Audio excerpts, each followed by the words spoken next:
Ready, talk boxing with Mr. A right here on RRT Boxing. Another episode of Mr. A's Thoughts. As the title says, yikes, and double yikes for Anthony Joshua. I explained that title.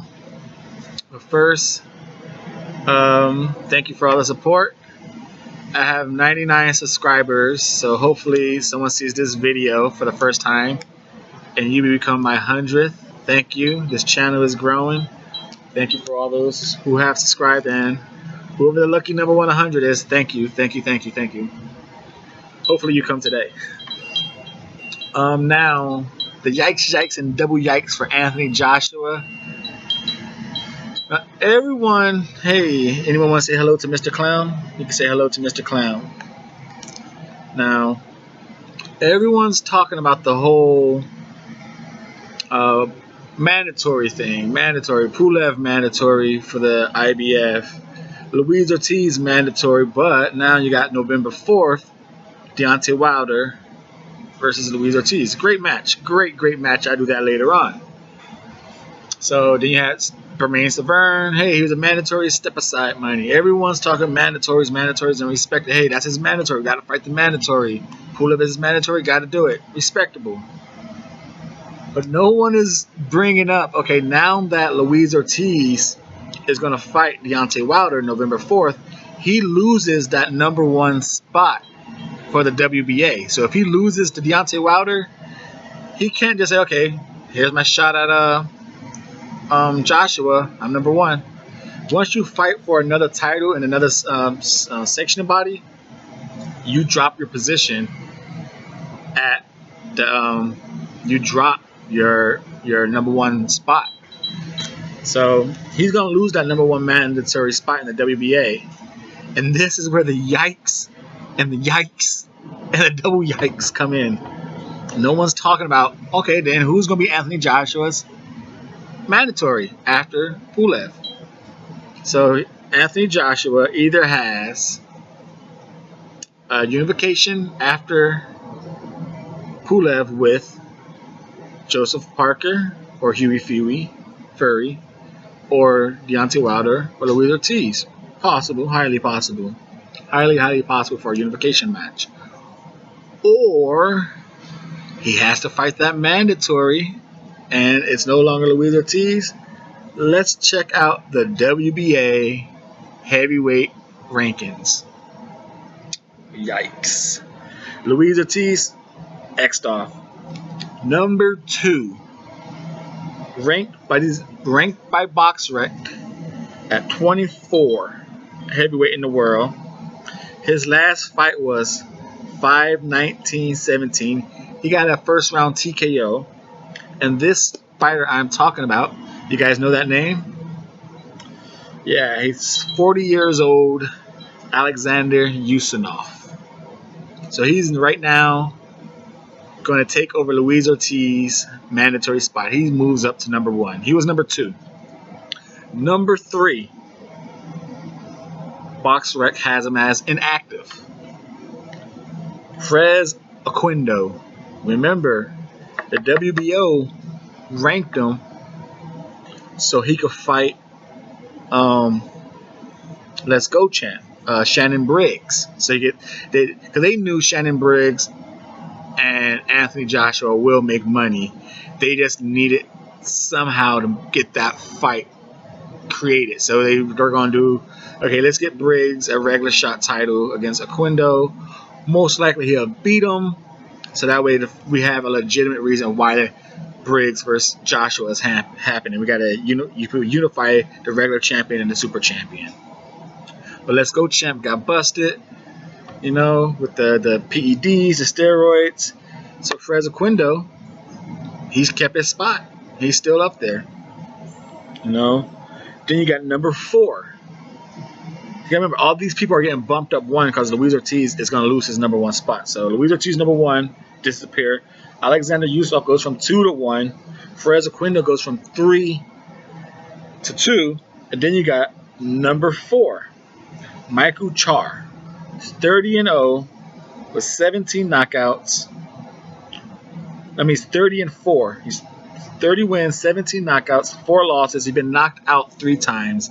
He's ranked number 47th heavyweight in the world. His last fight was a unanimous decision, and he's the WBO. No, he lost the WBO. No, he is the WBO. No, he lost it. He lost. I'm sorry. He lost the WBO international fight. He was trying to get that international belt to get closer to Joshua, but he lost it. But he's ranked number 47th, and he's number 4 by the WBA. So, yikes. These are sounding like some tough competition, I know. Tough fights. Highly anticipated fights. Hey, respect those mandatories, right? Yikes. And then number 5. Well, he's going to be bumped up to number 4. Alexander Povetkin. His last fight was the 1st of July of this month. He fought Andrei Radinko, remember? Unanimous decision, 12 rounds. But in that fight, he won the vacant WBA Continental Heavyweight title. And you see where that's going to go. He has a WBA Continental title. Box rank has him as number 2 heavyweight. But WBA has him at number 5. He's going to be bumped up to number 4. So, and number 6 is Gerald Miller. 7 is Pulev. Number 8 is Dylan White. Number 9 is Trevor Bryan. But I just stopped right there at Alexander Povetkin because I don't think he's going to skip Povetkin to go fight Gerald Miller or Pulev. But Pulev is going to get his fight with the IBF fight. So, again, number 2. Going up to number, they're all going up again. The Luis Ortiz is going to lose his mandatory spot because he's fighting for another sanctioning title. So he loses the mandatory for the WBA. Everyone goes up 1. Alexander Yusnov now goes to number 1. 40 years old. Number 2 will be Frez Oquendo. Last fought in 2014. And he lost that fight. Number 3 will become Michael Char. Last fight, 9-17-16. Unanimous decision. And number 4 will be Alexander Povetkin, the WBA Continental Champ. Yikes, and double yikes.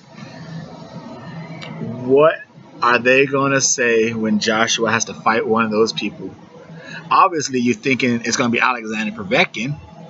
But what if number 2, Alexander Yusnov, doesn't want step-aside money? He's like, you know what? I'm 40 years old. I'm going to chill right here in this spot. And I'm going to get me my paycheck title shot to get knocked out. I want Joshua, or I'm going to take this WBA system to court. Or who knows? He might take some step-aside money. Or he might just want that big, fat paycheck. Frez Oquendo, he's going to wait it out. Michael Char. Alexander Povetkin is number 4. The obvious choice of who Joshua should most likely fight is Alexander Povetkin. So from here on out, from here to whenever Eddie Hearn was telling King Kong, don't fight Wilder, fight someone else, fight a little warm-up fight, a bum fight, stay active fight, and then fight Joshua in February. So obviously they want to fight again in February, Team Joshua. So and from here to February, how is the WBA going to change Yusnov, Oquendo, and Char Povetkin? How are those 4 names going to change? Because who is going to be his mandatory? That is it right now. That's the yikes, and double yikes. Yusnov, Oquendo, Char, Povetkin. Yikes, and 2 more double yikes. This is Mr. A, giving a Mr. A's thoughts. Thumbs up. See, I got blue on. Remind you, turn those thumbs blue. Just my thought. I don't know.